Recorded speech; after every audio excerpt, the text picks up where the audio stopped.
Hoje nós estamos aqui com Ivan Gonçalves, candidato à presidência da OAB de Niterói, nosso último entrevistado nessa série de entrevistas. Ivan, um grande prazer ter você aqui com a gente. Queria que você falasse para o nosso espectador um pouco mais sobre o seu currículo, sua trajetória, os motivos que fizeram você entrar aí nessa corrida à presidência e o que você espera da OAB daqui para frente, o que você pretende fazer numa eventual eleição. Então, fala um pouco aí para o pessoal quais são suas expectativas. Bom dia, Rafael, tudo bem? Eu agradeço o convite para poder expor o que nós pensamos sobre a questão da OAB. Eu sou advogado, tenho 44 anos, sou formado pela Universidade de Cândido Mendes no ano de 1997, ou seja, tenho 21 anos de advocacia. Eu entrei na OAB na última gestão do Antônio José, fui convidado a ser presidente da Comissão Especial de Assuntos Tributários e também sou conselheiro da atual gestão, ou seja, sou o único conselheiro que disputa o pleito da eleição da OAB, o pleito da OAB. Eu tenho como vice a professora Matilde Schleib, tenho também na minha chapa o professor Marco Antônio, o doutor Leandro Comim e a doutora Ocilene. A nossa vinda para a OAB fez com que a gente ficasse inserido dentro dos colegas através da campanha do advogado formalizado. Foi um trabalho que a Comissão Especial de Assuntos Tributários criou em Niterói, ou seja, a única subseção que tem esse tipo de trabalho em favor dos advogados.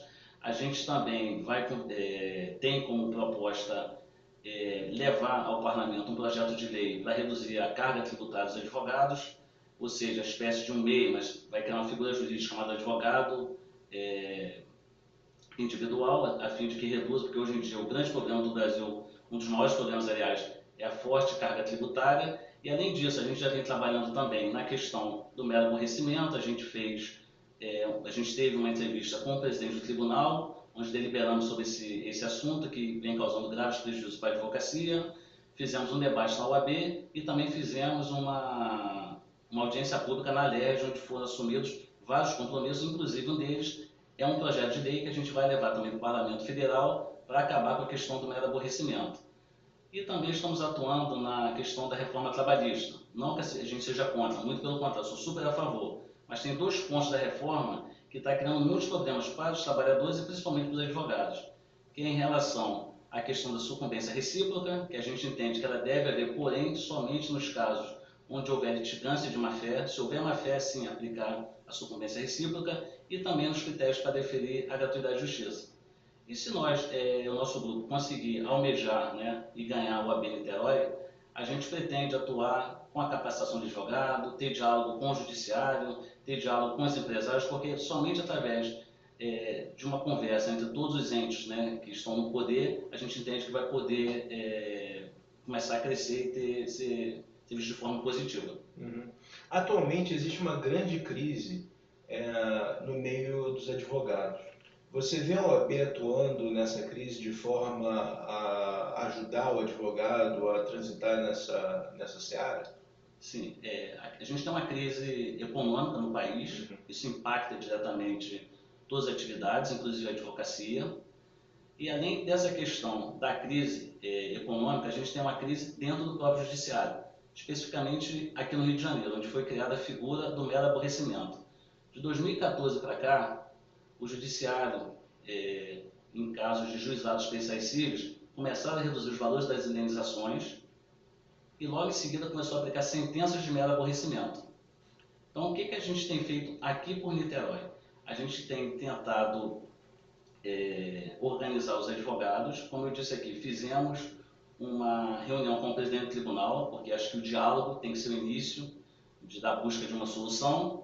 Não obtivemos êxito. Em seguida, fizemos um debate com a presença de advogados, de magistrados, porque parte da magistratura não concorda com a questão do mero aborrecimento. E depois fizemos a audiência pública, como eu disse, foram assumidos vários compromissos. E o principal é essa questão da PL, do projeto de lei que a gente vai levar para acabar com a questão do mero aborrecimento. Então, a OAB tem se movimentado nesse sentido.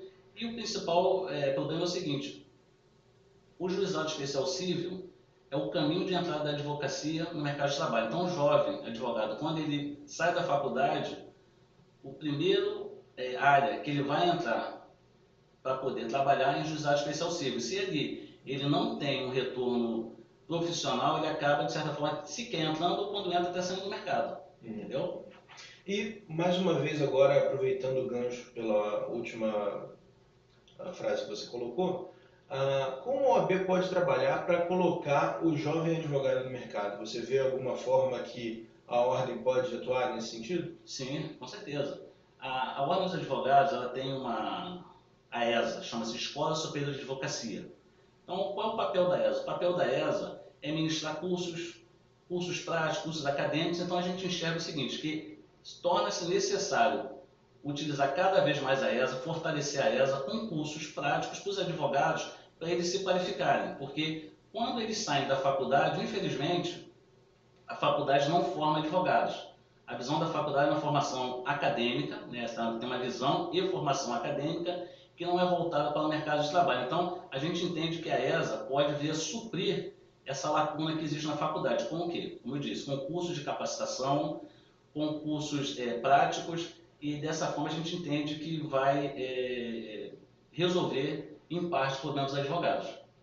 Um outro ponto interessante, eu não sei nem se é competência da OAB, mas eu vejo isso acontecer, como eu costumo falar aqui nas entrevistas, eu não sou advogado, mas eu vejo isso acontecer com certa frequência, que são os cursos de advocacia, os cursos de direito. Eles não formam advogados, eles formam bacharéis em direito. E esses bacharéis, via de regra, buscam concurso público e não são todos que buscam de fato advocacia. Então, existe alguma forma da OAB trabalhar esses cursos no sentido de, talvez junto ao MEC, não sei, mas tentar trabalhar o bacharel para que ele se torne um empreendedor e que ele vá traçar uma carreira própria? Porque no futuro agora eu não vejo grandes concursos acontecendo. A gente vê o governo provavelmente diminuindo o concurso, cortando verba, sendo cada vez menos inchada a máquina. Então, como trabalhar esse pessoal que está na faculdade hoje no sentido de que eles não façam concurso e consigam empreender na carreira do direito? Bom, Rafael, é importante você falou. A questão, hoje em dia, a gente precisa do quê? Você tem um Estado menos inchado, como você falou. E vai ter o quê? Na minha visão, a tecnologia não tem jeito. Ela vai entrar na advocacia, ela vai entrar no Estado, ou seja, cada vez mais vão existir menos concursos. Hoje, no Rio de Janeiro, em questão da crise fiscal, estão suspensos os concursos, se eu não me engano, por 3 anos, renovados por mais 3. Ou seja, aquele advogado que começou a cursar direito focado em concurso, ele vai ter muita dificuldade. Uma, como eu já disse, a questão de ter menos concursos abertos, e segundo, que a tecnologia ela vai precisar vir para o Estado, que a gente precisa ter o quê? O Estado eficiente. E muito do que é feito hoje pelo Estado pode ser substituído pelas máquinas, não tem jeito, isso é um caminho sem volta. Como que a OAB pode, de alguma forma, ajudar em relação à questão da mudança de grade, toda essa situação de fazer com que o advogado saia desse viés de concurso público, acadêmico, científico, para um viés mais prático? A OAB ela não tem essa competência, a competência é única e exclusiva do MEC. Porém, ela pode sugerir ao MEC a mudança da grade. O que eu falo hoje em dia, a gente até já conversou antes aqui, é a questão de a gente precisa de ter uma grade de relacionamento institucional, captação de cliente, o advogado saber captar cliente, marketing jurídico. É necessário, na minha opinião, ter uma cadeira chamada advocacia. Para quê? Para que o advogado, quando ele estiver dentro da faculdade de Direito, ele tenha um viés de empreendedorismo. Ou seja, eu sou um prestador de serviço, preciso me vender, existe um mercado, então isso é bem necessário que ocorra, porém a OAB ela pode sugerir. Eu acho que a gente aqui em Niterói, como é a maior subseção do Brasil, tem condições de encaminhar para a nossa seccional encaminhar para o Conselho Federal da OAB, a fim de que solicite essas mudanças na grade curricular do curso de Direito. Eu acho que isso é bem necessário, porque a faculdade mantém a mesma grade há muitos anos, ou seja, não tá, a sociedade está evoluindo e o curso de Direito está sendo mantido estático. Eu acho que isso aí é o caminho da OAB, ela sugerir a mudança na grade com novas matérias. E um outro aspecto também muito recorrente entre os advogados amigos meus são as violações das prerrogativas. Todos eles falam que tentam falar com juízes e são atendidos por secretários, têm dificuldade de acessar o gabinete, enfim. Como o AB pode lidar com a situação no sentido de prevenir, no sentido de remediar e trazer uma solução também? Como atuar, né, nessa questão aí? Sim, a questão das prerrogativas eu entendo da seguinte forma. Todas as OABs, todas as subseções da seccional, ela tem uma comissão de prerrogativas, tá? Na qual, quando o advogado tem violado um de seus direitos em relação à magistratura, principalmente em relação à magistratura, ele pode acionar essa comissão. Porque a gente não pode aceitar que um juiz não converse com o advogado. Muitas das vezes a gente tem uma demanda com urgência, precisa levar, despachar com o juiz, e quando chega no gabinete, quem nos atende é uma secretária, um assistente, e ela ali que vai ouvir o advogado. Muitas das vezes tem detalhes que precisa o magistrado ele ouvir o advogado para poder entender melhor a causa, e a gente entende que essas violações elas podem ser supridas com a atuação melhor da comissão de prerrogativa. Quando o juiz violar, encaminhar o ofício para o tribunal, para a corregedoria do tribunal, encaminhar os ofícios para o CNJ, Conselho Nacional de Justiça, a gente entende que tem que ser esse caminho, até porque a lei deixa bem claro, não existe hierarquia entre juízes e advogados, a gente está no mesmo patamar. Quando ele preside a audiência, tudo bem, ele é o presidente daquele ato. Mas, fora isso, ele não pode se opor a atender um advogado. A lei é bem clara, que ele tem que atender o advogado pode entrar nas serventias a qualquer horário para despachar com o juiz, e a gente também não entende porque muitos juízes se negam a receber os advogados, porque nas normas da magistratura, tem lá a ordem que eles têm que atender o advogado. Então a gente não consegue entender, e só através de uma comissão de prerrogativas fortes, das comissões fortes, que a gente vai poder, de certa forma, combater essa questão dos juízes que violam as prerrogativas. Isso acontece muito na esfera estadual. Na esfera federal, dificilmente acontece uma violação de prerrogativa, mas dentro da esfera da justiça estadual isso é muito comum, a gente ouve reclamações muitas das vezes dos colegas, e também em outros órgãos, delegacia de polícia. O que há de violação em delegacia de polícia é fora do comum. Em presídios também existem muitas violações de prerrogativas. Então, nesses pontos onde há maior violação de prerrogativas, eu acho que o OAB tem que atuar de forma mais pontual e cobrar uma solução para evitar que esse tipo de problema aconteça. E aí, através dos processos nas corregedorias. E nosso último tema, já tradicional aqui, é sobre transparência. A OAB, ela tem um orçamento, e a OAB de Niterói, ela deve ter um orçamento bastante relevante, são cerca de 16 mil advogados aqui em Niterói. A contribuição da OAB é uma contribuição bastante alta para advogado, cerca de R$ 1.000 anuais. Então, eu queria saber seu posicionamento em relação à transparência, como, numa eventual eleição sua, como que vai se dar essa transparência, como que você vai mostrar as contas para os eleitores, para os advogados, como que eles vão ter esse acesso à informação. Não sei se hoje existe esse acesso à informação, e o que você acha da relevância da transparência, se é de fato relevante ou se é algo interno que deve ser guardado, como que você entende que deve ser tratado esse assunto?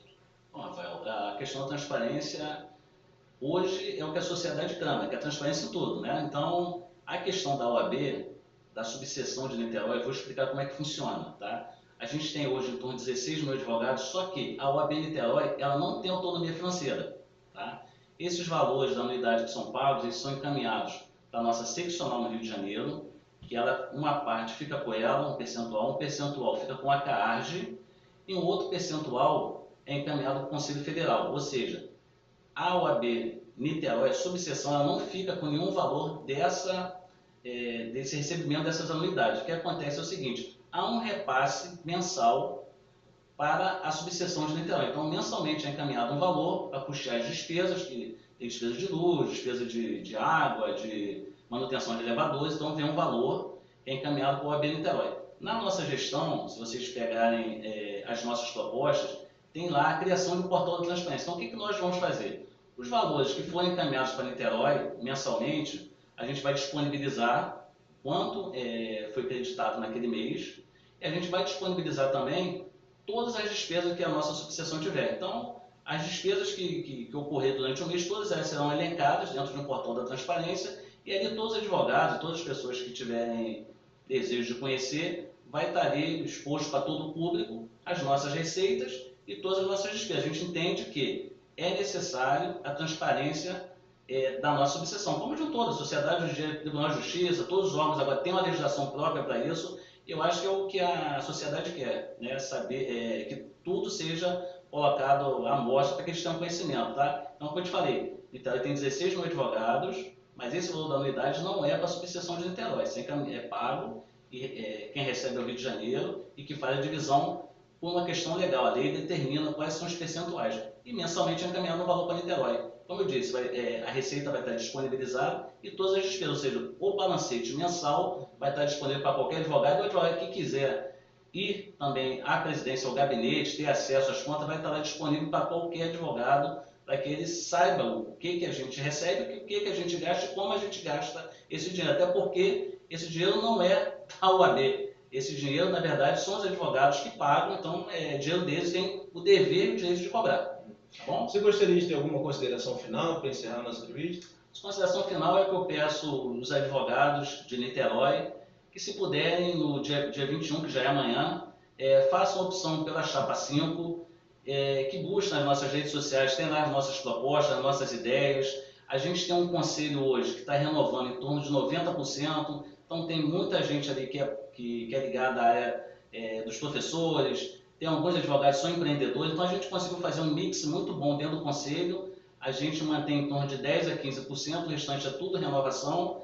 E como eu disse, eu tenho uma vice, que é a professora Matilde, que também tem boas ideias. A gente pretende implementar todas essas ideias em favor da advocacia. A gente entende que Niterói tem uma relevância muito grande, vai voltar a ter o protagonismo dentro do cenário nacional por ser a maior subseção do Brasil. Tá bom? Então, dia 21, Chapa 5. Tá certo, Ben. Grande abraço. Obrigado, Rafael. Você e boa sorte. Obrigado, prazer é todo meu. Inscreva-se no nosso canal youtube.com/mbl Niterói.